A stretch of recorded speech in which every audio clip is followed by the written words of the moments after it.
찬송가 273장 찬송 부르면서 수요 예배 시작하겠습니다.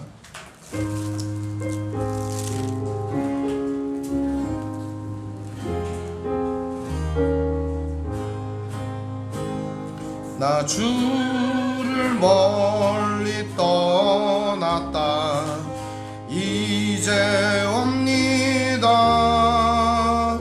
나 죄의 길에 시달려 주여 옵니다.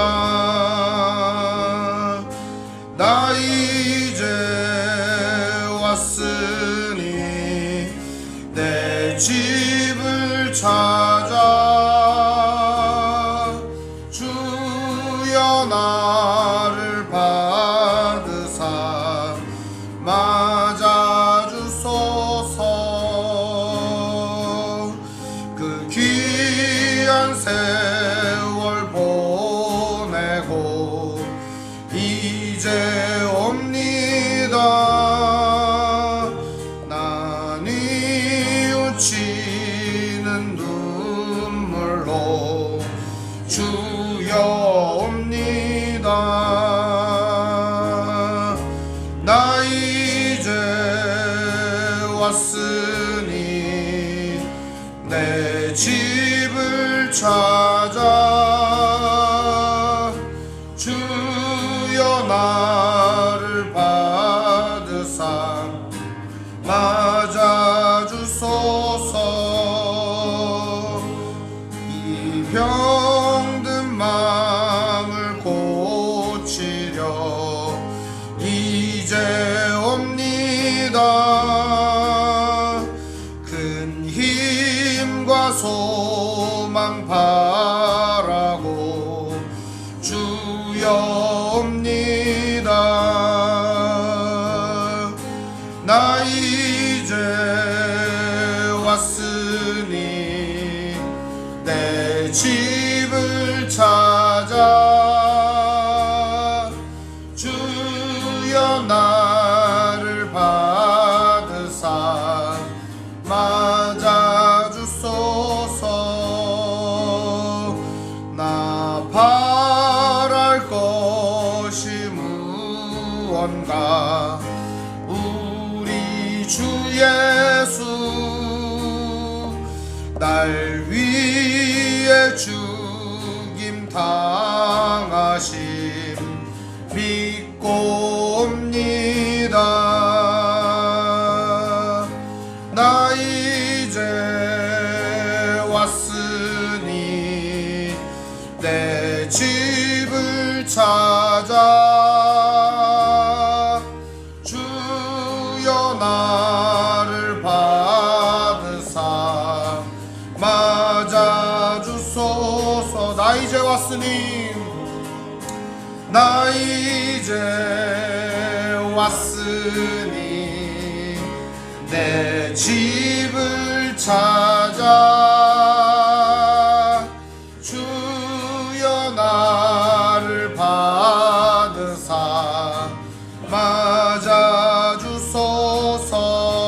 맞아주소서. 아멘. 기도하겠습니다.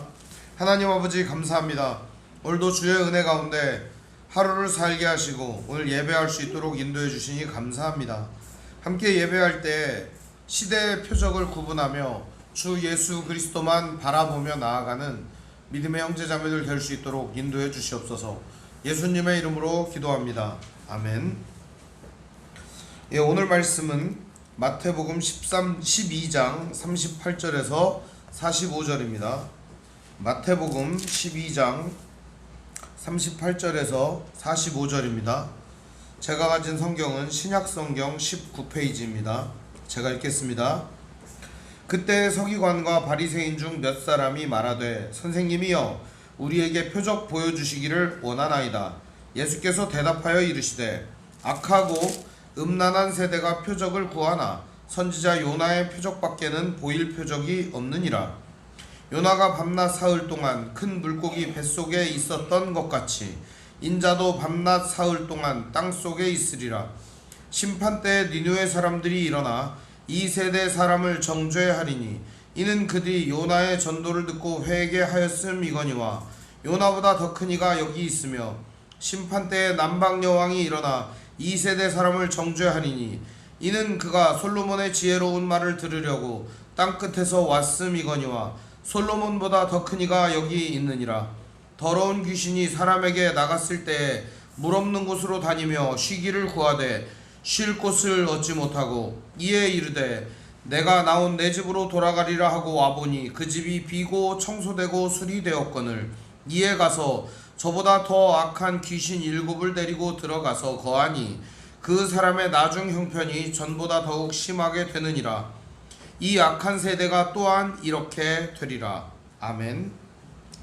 오늘 말씀의 제목은 음란한 세대가 표적을 구하니 라는 제목으로 말씀의 은혜를 나누겠습니다. 음란한 세대가 표적을 구하니. 예수님은 늘 도전과 응전에 시달렸습니다. 여러분들도 인생이 이런 도전과 응전을 매일 받게 된다면 어떨까요? 여러분이 이제 눈을 딱 뜨고 아침에 딱 일어나자마자 어떤 사람이 찾아와서 말을 하는 겁니다. 너는 왜 사는 거냐? 이렇게 물어보는 겁니다. 그리고 이제 버스를 타고 이제 회사를 가거나 혹은 직장을 나갑니다. 그러면은 직장 사람들이 시비를 거는 겁니다. 도대체 왜 그렇게 사는 거야? 하면서 고깝게 쳐다보며 시비를 매일 걸어대면 여러분 어떻습니까? 기분이? 근데 그게 오늘 하루뿐이 아니라 매일 그러면 어떨까요? 매일 그러면 인생 참 거지 같다 이런 생각이 들 겁니다. 왜 나한테만 이렇게 더러운 일들이 일어나고 왜 내 인생만 이렇게 태클 거는 사람들이 나타나나 이런 생각이 들 겁니다. 예수님은요 매일 그렇게 사셨습니다. 그것도 생명의 위협 가운데 있었습니다. 그러니까 예수님이 그냥 매일 편안하게 사람들한테 설교나 하고 돌아다니면서 음식이나 먹고 존경이나 받고 그렇게 산 게 아닙니다. 매일같이 도전과 응전 속에 사람들의 트집과 그 사람들의 비난 속에 매일같이 사셨다는 겁니다. 그럼에도 불구하고 인정과 온화함과 사랑을 잃지 않으셨다는 겁니다. 여러분 어떻습니까? 여러분은 그 인정과 사랑과 온화함을 잃지 않으면서 우아하게 살아갈 수 있겠습니까? 백조가요 물 위에서는 이렇게 떠다닙니다. 따다라라라라라 얼마나 그 음악이 나올 것 같잖아요. 백조가 떠다니면. 근데 물 밑에서는 어떤 일이 벌어지고 있는가? 백조가요 발을 갖다가요 그래야 우아하게 떠 있을 수 있는 겁니다. 우아하게 떠 있으려면은 막 발을 휘저어야 해요. 우리는 백조의 겉모습만 보죠. 우리가 예수님의 겉모습만 보고 예수님은 참 편했겠다. 말씀을 전하며 돌아다니고 아무 손만 대면 사람들이 기적이 일어나고 다니는 데마다 존경해주고 다니는 데마다 사람들이 좋아해주니까 예수님은 굉장히 편했겠다. 그렇지 않습니다. 오늘 말씀을 먼저 보겠습니다. 오늘 말씀 38절에 보면 그때에 서기관과 바리새인 중 몇 사람이 말하되 선생님이여 우리에게 표적 보여주시기를 원하나이다. 여기 보면 서기관과 바리새인 이렇게 두 종류의 사람이 등장을 합니다. 서기관은 성경책을 통달해서 다 외우는 사람들이에요. 혹시라도 토시라도 틀리거나 뭔가 트집을 잡으려고 온 사람들입니다. 예수님이 말 한마디 잘못하면 너 그거 이단이야 이러면서 이제 예수님을 죽일 수 있는 그런 권한도 가지고 있는 사람들이었습니다. 이 사람들은 하나님 말씀을 쓰는 사람들이었거든요. 요즘 복사기가 있어 이렇게 복사하잖아요. 그죠? 근데 옛날에는 복사기가 없어서 이런 사람들이 대신 일을 했습니다. 어떤 일을 하느냐? 이 사람들은 이 양피지에 혹은 이 가죽으로 된 그런 데다 글을 씁니다. 글을 쓰는데 거기에 글씨를 숫자를 셌어요. 예를 들어서 48자면 48자. 그래가지고 옆 사람한테 옮깁니다. 그래서 48자로 옮기는데 다 숫자를 확인을 해요. 그리고 한 사람씩 일어서서 읽는 겁니다. 12명이 읽는 거예요. 그럼 12번을 읽게 되는 거 아닙니까? 그 중에 틀리는 게 나오겠죠. 그리고 이 사람들은요 여호와 혹은 엘로힘 이런 말이 나오잖아요. 그럼 붓을 빨거나 혹은 목욕 재개를 하고 와서 다시금 글씨를 썼을 정도로 이 성경을 필사하는 데 있어서 매우 경건하게 썼다는 거예요. 그러니까 요즘 사람들한테 성경 필사하라 그러면 졸면서도 쓰잖아요. 이런 사람들은 졸면서 쓸 그럴 정신이 없어요. 여호와 딱 이름이 나오면 바로 가서, 여러분 구약 성경에 여호와 혹은 하나님, 주 하나님 이런 거 얼마나 많이 나옵니까? 그럼 잠깐 또 가서 씻고 와가지고 또 쓰고, 잠깐 씻고 와서 또 쓰고, 피부가 벗겨서 없어질 정도로 씻었을 겁니다. 아마 붓을 빠른데요, 아마 붓이 빨다가 없어졌을 것 같아요. 그렇게 기록을 하는 사람이 서기관이었습니다. 철저하고도 완벽한 인간들이었어요. 성경을 머릿속에 암기를 하고 다니는 사람들이었단 말이죠. 근데 이런 사람들이 예수님에게 와가지고 질문을 던지는 겁니다. 그리고 또 한 사람은 어떤 사람이냐, 바리새인이라고 하는 사람입니다. 이 바리새인은 성경에 우리가 나쁘다고만 인식이 되어 있지만 매우 훌륭한 사람들이었습니다. 일단 이 사람들은 재물적으로 넉넉한 사람들이 많았습니다. 그리고 자식들이라든지 아내라든지 가정생활에 모범이 되는 사람들이 많았어요. 그래서 이 사람들을 바라보면서 저 사람들이 바로 신앙의 표준이야 하면서 그 사람들을 신앙의 모델로 삼곤 했습니다. 그러다 보니까 이 사람들은 거리 어귀에 나와가지고 기도를 같은 걸 하잖아요. 그러면 주여 저는 11조를 합니다. 매주일 금식을 합니다. 저는 한 번도 떼어먹은 적이 없습니다. 저 세리들과 같지 않습니다. 기도를 하는 거죠. 길 어귀에서 기도를 하다 보니까 이 사람들의 신앙 모습이 얼마나 멋지게 보였겠습니까? 그림을, 어떤 사람이 그림을 그렸는데요, 바리새인, 이제 유명한 화가가 그림을 그렸는데 기도를 하는 그림을 그렸어요. 이게 허리가 좀 휘어야 돼요. 옆 앞모습은 별로인데 옆모습을 보여드릴게요. 이렇게 이렇게, 그러니까 하늘을 향해서 나 잘났다 이렇게 얘기를 하는 거죠. 나는 하나님 당신이 보기에도 굉장히 괜찮은 사람이야 이러면서 소리를 지르고 있었던 것이죠. 근데 그 사람들은요, 굉장히 노블리스 오블리제를 실천하는 사람들이었어요. 가진 돈을 나누어 주고 자기가 가지고 있는 그런 소유물을 가지고 선행을 하는 사람들이었어요. 이 두 명이 찾아온 겁니다. 한 사람은 말씀에 빠삭한 사람, 한 사람은 생활에 흠잡을 데가 없는 그런 인간이 찾아와가지고 예수님에게 질문을 던지는 겁니다. 만일 이런 사람들이 여러분을 잡아서 거꾸로 틀리고 잡아뜨리려고 한다면 여러분 어떨까요? 그야말로 굉장히 어려울 겁니다. 법관과 판사, 검사가 모여가지고 한 사람을 죽이려고 만약에 마음을 먹는다면 없는 죄도 뒤집어 씌울 수 있을 겁니다. 이런 말도 있어요. 우리나라 말은 털어서 먼지 안 나는 사람이 있겠는가. 먼지를 터는 거죠. 그래서 먼지가 나오면 바로 그냥 가는 거예요.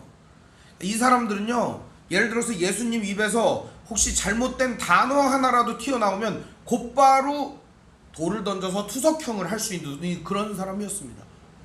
이 사람들이 와서 예수님에게 이런 말을 합니다. 38절에 보면 선생님 우리에게 표적 보여주시기를 원합니다. 이게 좀 점잖게 쓰여졌는데요, 이게 무슨 말이냐면 네가 메시아라며, 너가 구원자라며, 네가 하나님의 아들이라며, 그러면 네가 하나님의 아들이라는 증거를 보여줘 이렇게 얘기를 한 겁니다.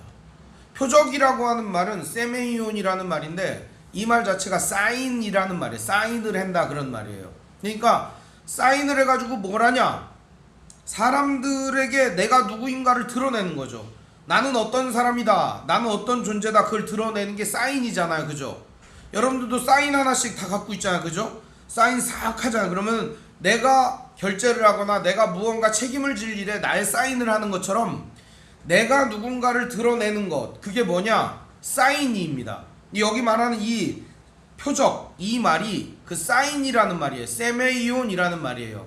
그러니까 당신이 메시아인 것을 나에게 보여줘라, 우리에게 당신이 메시아인 것을 증명해라, 이런 말입니다.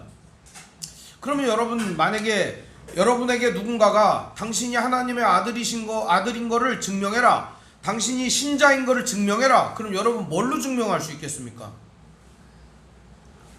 당신 그리스도인이라며, 그러면 당신 예수 믿는 증거를 내봐. 그러면 여러분들은 뭐를 낼 수 있겠습니까? 아마 우리는 바리새인처럼 말할 겁니다. 내가 일요일마다 교회 가고요, 저기 번 돈에서 얼마를 헌금을 하고요, 착한 일도 겁나 많이 하고요, 그 예수님 저기 하신 것 마냥 나도 그렇게 살으려고 애쓰고요. 뭐 나는 주님이 너무 좋고요. 하나님이 나를 사랑하고요. 성령이 내 안에 계시고요. 뭐 이런 얘기들을 할 겁니다. 그럼 그 사람들이 우리에게 뭐라고 얘기를 하겠습니까? 그런 거 말고 실질적인 증거를 한번 내봐. 당신이 진짜 하나님의 아들이면은 벼락이 치던지 아니면은 뭐 세상이 뒤집어지던지 뭔가 이런 걸 좀 해봐. 이러면서 우리에게 말하지 않겠습니까? 그 여러분은 그러면 본인들이 신자다, 나는 그리스도인이다 라는 증거를 뭐를 내놓고 싶으십니까, 여러분은? 이게 딜레마인 겁니다. 너가 그리스도인인 거를 증명해라 라고 할 때 우리가 드러낼 게 없는 거예요. 개뿔 아무것도 없는 거죠. 그런데 사도 바울이라는 사람은 이렇게 말했어요. 내가 드러낼 수 있는 유일한 증거는 예수 그리스도의 십자가밖에 없으니, 결국 오늘 우리가 드러낼 수 있는 유일한 증거라는 것은 예수 그리스도의 십자가라는 것입니다. 오늘 근데 예수님에게 이 바리새인과 완벽한 서기관이 물어보는 겁니다. 말씀으로 완벽하고 삶의 행위로도 완벽한 이들이 찌르는 거죠. 너는 뭘로 보여줄 건데? 이렇게 말하는 거죠. 자, 예수님의 대답은 뭘까요? 과연 여러분 예수님의 대답이 궁금하지 않습니까? 예수님의 대답이 39절부터 45절까지 기록되어 있습니다. 매우 긴데요. 천천히 읽어가면서 제가 설명을 드리도록 하겠습니다. 먼저 예수님은 이렇게 말씀하십니다. 악하고 음란한 세대가 표적을 구하나 선지자 요나의 표적밖에는 보일 표적이 없느니라. 이 세대를 예수님은 뭐라고 말하고 있습니까? 악하고 음란한 세대다 이렇게 얘기를 합니다. 악하다라는 거 우리가 좀 알 수 있겠죠, 그죠? 악하다라는 말은 하나님과는 정반대되는 일을 하고 있다 이런 뜻이에요. 하나님과 다른 생각을 하고 있다, 하나님과 다른 말을 하고 있다, 하나님과 다른 뜻을 갖고 있다, 이게 악한 거예요. 우리가 악하다라고 하는 규정을 많이 하잖아요. 뭐 살인한다, 도둑질한다, 뭐 거짓말한다. 맞아요, 다 맞는데 가장 정확한 정의는 뭐냐? 악하다는 말은 하나님과 다른 편에 서 있다 이겁니다. 하나님과 다른 생각을 하고 있다, 하나님의 마음을 품지 않고 다른 마음을 품고 있다, 이게 바로 악하다 하는 거예요. 음란하다는 건 뭘까요? 음란하다는 건 악하다에서 좀 더 나간 겁니다. 하나님이 영적인 신랑이죠. 그리고 우리의 아버지이시죠. 하나님을 배신하고 다른 존재와 짝짝꿍한다라고 하는 겁니다. 다른 존재는 뭐겠어요? 여러 가지가 있을 수 있겠죠. 사단도 있을 수 있고요. 영적인 존재가 있을 수 있습니다. 또 하나는 돈이라든지 이런 물질적인 존재가 있을 수 있을 겁니다. 혹은 다른 사람이 될 수도 있어요. 우상이 사람이 될 수도 있는 거고, 혹은 내가 사랑하는 아들이나 딸이나 혹은 남편이나 아내가 될 수도 있는 겁니다. 부모가 될 수도 있는 거예요. 그러니까 결과적으로 이 음란한 세대가 표적을 구하나 이런 표현을 쓴 이유가, 악하고 음란하다고 하는 것 자체가 하나님과 다른 생각을 하고 있으며 하나님과 다른 마음을 품고 있고 하나님과는 완전히 상관없이 하나님을 배신하는 그런 존재다라는 겁니다. 조금 더 나아가면 하나님을 죽여버린 사람들이라는 겁니다.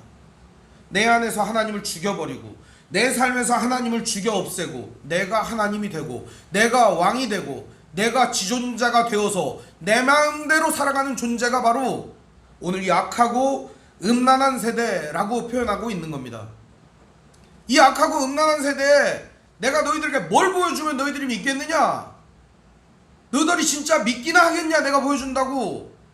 과연 너희들이 하나님을 떠났는데, 하나님을 그렇게 싫어하는데 하나님의 아들인 내가 뭘 보여준다고 해서 나를 좋아할 수 있겠느냐? 그런 말입니다. 예수님이 암만 하나님의 아들인 거를 증명해봐야 이들이 받아들일 수 있는 건 없었던 거예요. 이들은 무슨 생각을 하느냐? 해봐, 한번 해봐. 뭐 여기 만나가 내리게 해봐. 한번 만나가 내리면 그럴 겁니다. 어디 기계장치 없나? 이럴 겁니다 아마. 예수님께서 뭐 손에 문둥병 걸렸다가 이제 딱병이가 문둥병에 걸렸다가 딱 넣으니까 나아요. 그러면 모세가 행했던 기적 아닙니까? 이런 걸 만약 했다고 칩시다. 그럼 뭐라고 할까요? 어디서 사기를 치려고 해? 마술 부리지 마라, 이랬을 거 아닙니까? 이들은요 음란하고 악한 세대이기 때문에 어차피 하나님을 인정하지 않습니다. 뭘 보여준다고 하더라도 믿을 수 있는 상태가 아니에요. 그래서 예수님은 이 사람들에게 보여줄 거는 뭐밖에 없다? 요나의 표적밖에 없다. 이렇게 얘기를 합니다. 오늘 말씀 마태복음 12장 39절이죠. 선지자 요나의 표적밖에는 보일 표적이 없느니라. 이렇게 얘기를 합니다. 선지자 요나의 표적은 뭘까요? 하나님께서는 니느웨에 하나님의 말씀을 전하라고 합니다. 40일이 지나면 니느웨가 무너지리라 라는 메시지를 요나에게 전하라고 합니다. 그러자 요나가 싫어합니다. 그리고 배 밑창에 들어가 잠을 잡니다. 물론 행선지는 그 니느웨로 가는 배가 아니라 정반대 다시스로 가는 배를 탄 겁니다. 그리고 한참을 갔는데 풍랑이 일어요. 그래가지고 요나가 고백을 합니다. 나 때문에 풍랑이 난 거야. 바다에 던져라. 그러자 하나님이 예비를 하십니다. 뭘 예비하죠? 물고기를 예비하셔서 탁 요나를 집어삼키시는 거죠. 그래서 다시 갔다가 토하는 거예요. 어디다가? 육지에다가 빡. 거기가 어딜까요? 니느웨였습니다. 그러니까 하나님께서는 말 안 듣고 배 타니까 배에서 끄집어 내가지고 물고기에 딱 입에 넣어가지고 물고기로 운반을 딱 하시는 거죠. 이 물고기가 택배 노릇을 하는 거, 하나님의 택배 노릇을 하는 거죠. 이렇게 싹 가서 요즘 같으면 바로 그냥 이 퀵으로 딱 배송을 하는 거죠. 번개 배송, 퀵 배송을 하는 거죠. 하나님께서 뱃속에서 그냥 꽁꽁 숨어갖고 아이고 안 갈래요 하고 기어 들어간 놈을 갖다가 꺼내갖고서 하나님이 바로 번개 배송, 퀵 배송을 갖다가 니느웨에다가 던진 거죠. 니느웨에 떨어진 이 요나가 하기 싫은 겁니다. 이유가 있어요. 니느웨, 여기가 아수르인데요. 이 아시리아라고 하는 나라가 어떤 나라냐? 사람들 모가지 쳐서 죽이고, 이 껍데기 벗겨서 죽이고, 남자 여자 어른 뭐 노인 할 거 없이 다 그냥 죽이는 거 일상화됐어요. 칼에 피를 얼마나 많이 묻히는가 내기하는 놈들이에요. 그리고 여자가 배가 이렇게 있잖아요. 임신한 여자 배를 갈라서 성별이 뭔가 내기하는 놈들이에요. 이놈들이 엄청 무서운 놈들이에요. 그리고 입으로 담을 수 없는 얘기들이 엄청 많습니다. 사람 둘을 놓고 가위바위보 같은 거를 시킵니다. 그런 다음에 이긴 놈한테 죽이라고 합니다. 안 죽이면 둘 다 죽인다는 거죠. 죽이잖아요. 그럼 이놈하고 또 가위바위보를 시켜서 또 죽입니다. 어차피 죽게 돼 있어요. 잔인한 놈들이에요.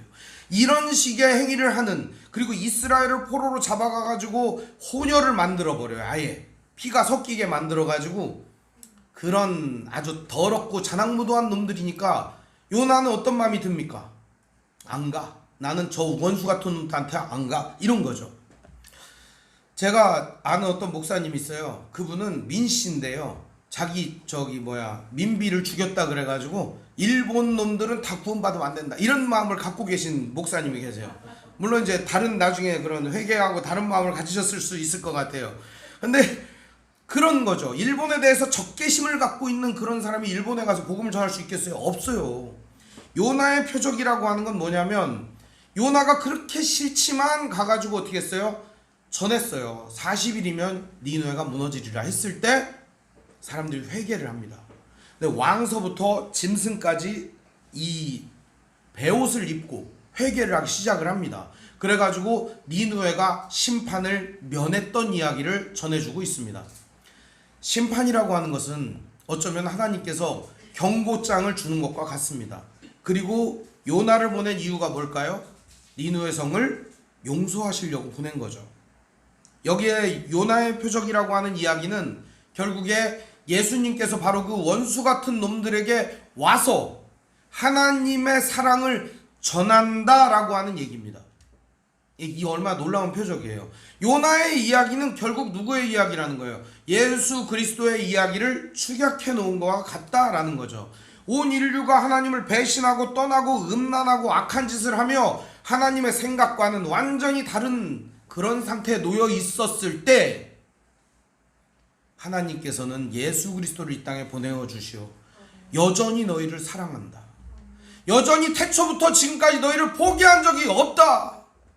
바로 이 아들을 보라. 예수님께서는 그것을 증언하시는 것이죠. 바로 그 십자가를 통해 증명하셨고요. 오늘 이야기는 바로 그 예수님이 바로 요나다 이런 얘기를 하는 겁니다. 이어서 보시죠. 40절에 요나가 밤낮 사흘 동안 큰 물고기 뱃속에 있었던 것 같이 인자도 밤낮 사흘 동안 땅속에 있으리라. 그러니까 예수님께서 십자가에 죽으시고 땅속에 있을 것을 이야기하는 거죠. 마치 요나가 물고기 뱃속에서 하나님께 기도하며 간구했던 것처럼 말입니다. 그리고 이런 얘기도 합니다. 41절에 심판 때에 니느웨 사람들이 일어나 2세대 사람을 정죄하리니 이는 그들이 요나의 전도를 듣고 회개하였음이거니와 요나보다 더 큰 이가 여기 있으며, 이런 표현을 쓰죠. 이스라엘 백성들은 지금 당시 니느웨 사람보다 어떻다는 거예요? 더 악하다, 이런 얘기를 하는 겁니다. 너희들이 뻔지르르하게 그렇게 머리만 크고 율법을 다 외운다고 하지, 너희들이 그렇게 인생을 똑바로 살아서 완벽하다고 주장하지, 그런데 너희들의 마음엔 하나님이 없잖아, 이렇게 얘기를 하는 겁니다.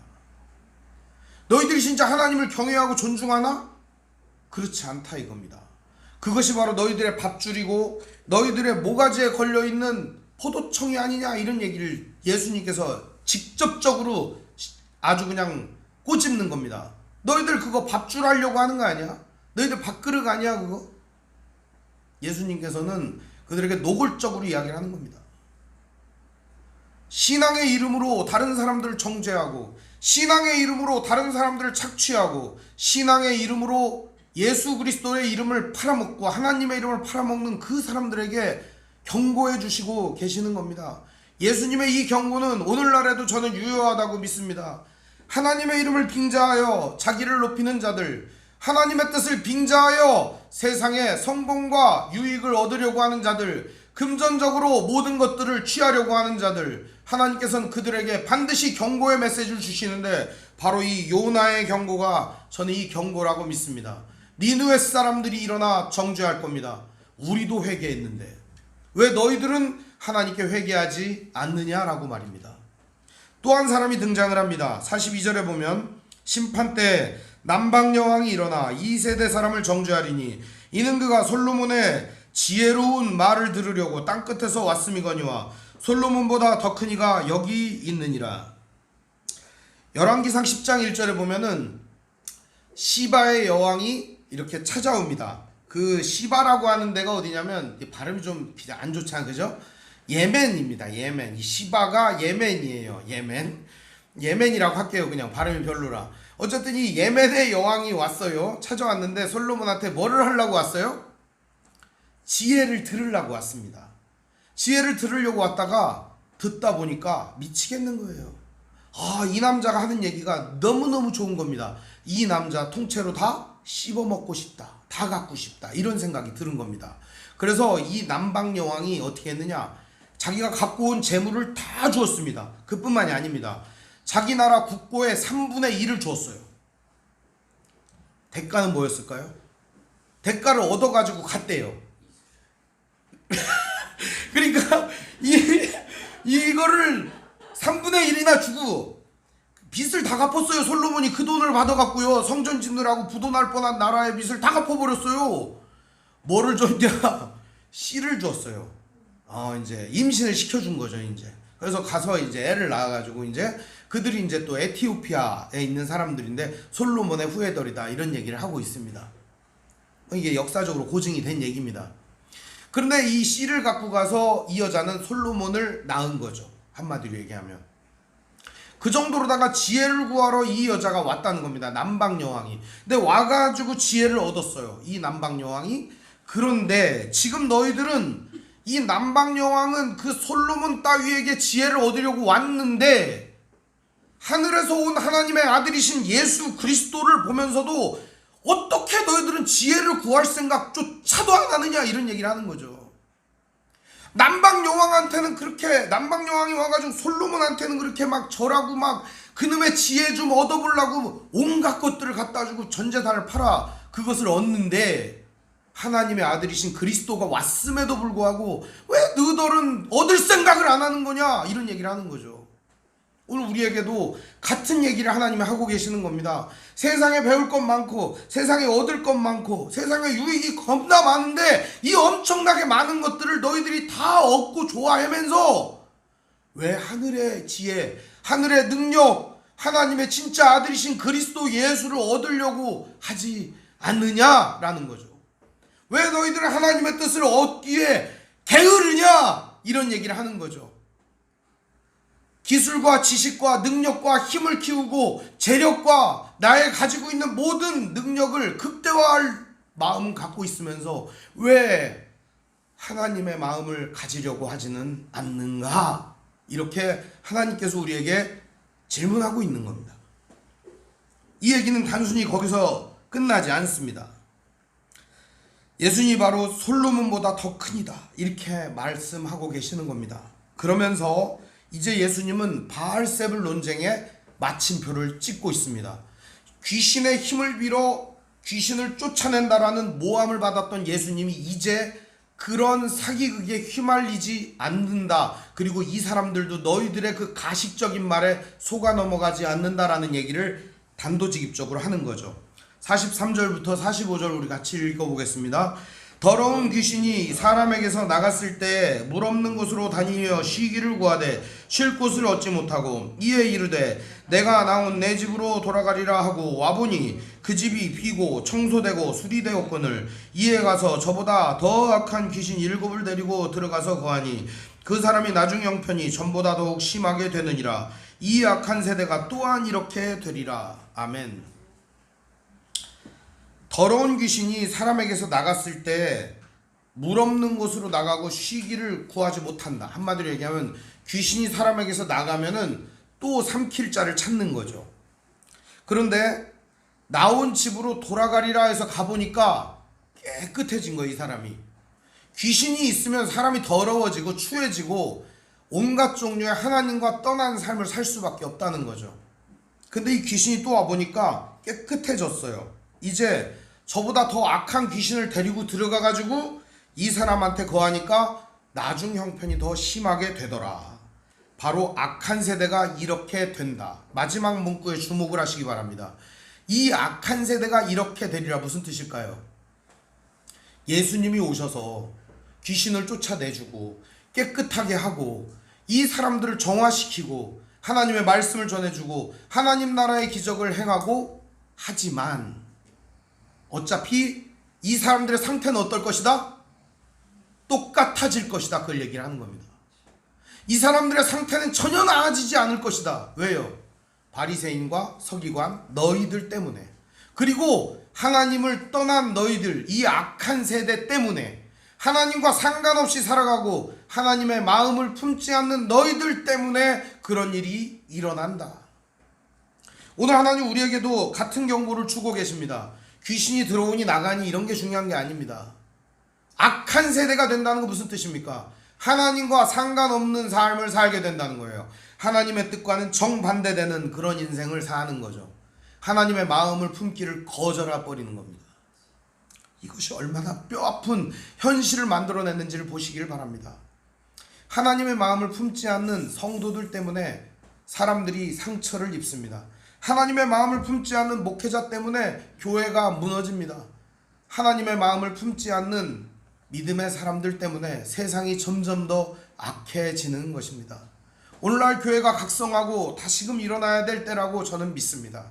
바로 이 말씀을 부여잡고 우리가 그리스도 예수의 말씀을 부여잡고 남방 여왕이 그렇게 구했던 지혜, 그것을 가지고 계신 예수 그리스도, 요나가 그렇게 가기 싫어했지만 결국에는 외쳐 회개했던 니느웨 사람들처럼 오늘 우리들도 하나님의 은혜 앞에 굴복하며 다시금 회개하며 나아가는 믿음의 형제자매들이 됐으면 좋겠습니다.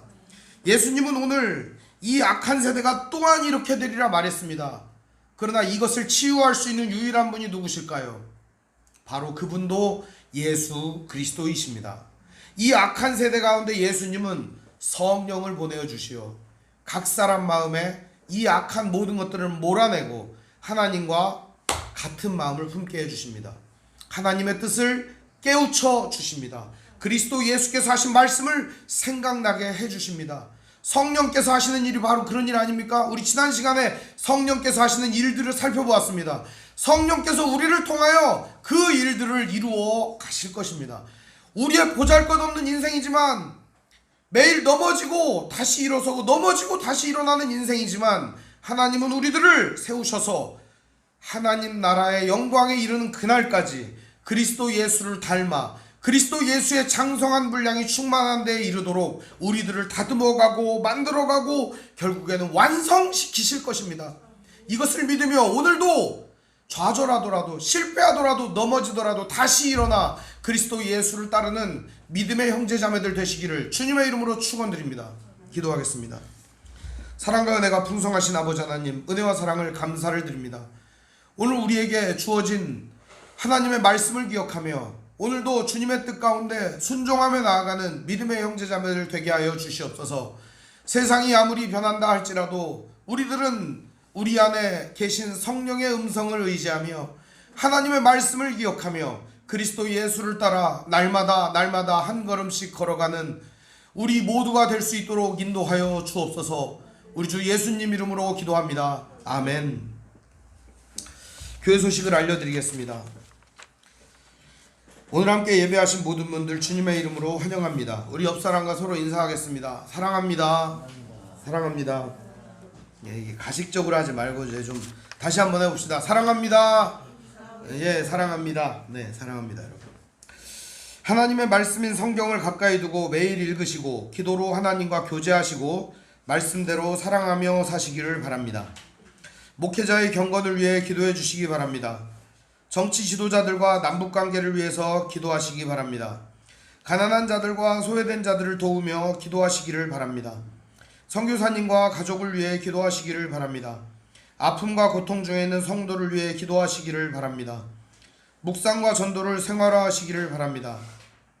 우크라이나 전쟁 종식과 산불 피해자들을 위해서 기도하시기 바랍니다. 여러분, 산불 피해자들 아직도 복구가 안 된 거 아시죠? 이제 홍수가 불어닥쳐가지고 집도 떠내려갈 위기에 있습니다. 여러분 위해서 기도해 주시면 좋겠습니다. 매일 성경 7, 8호로가 나왔습니다. 안 가져가신 분들은 가져가시면 좋겠습니다. 우리 주님 가르쳐 주신 기도로 마치겠습니다. 하늘에 계신 우리 아버지, 아버지 이름을 거룩하게 하시며 아버지의 나라가 오게 하시며 아버지의 뜻이 하늘에서와 같이 땅에서도 이루어지게 하소서. 오늘 우리에게 일용할 양식을 주시고 우리가 우리에게 잘못한 사람을 용서하여 준 것 같이 우리 죄를 용서하여 주시고 우리 시험에 빠지지 않게 하시고 악에서 구하소서. 나라와 권능과 영광이 영원히 아버지의 것입니다. 아멘.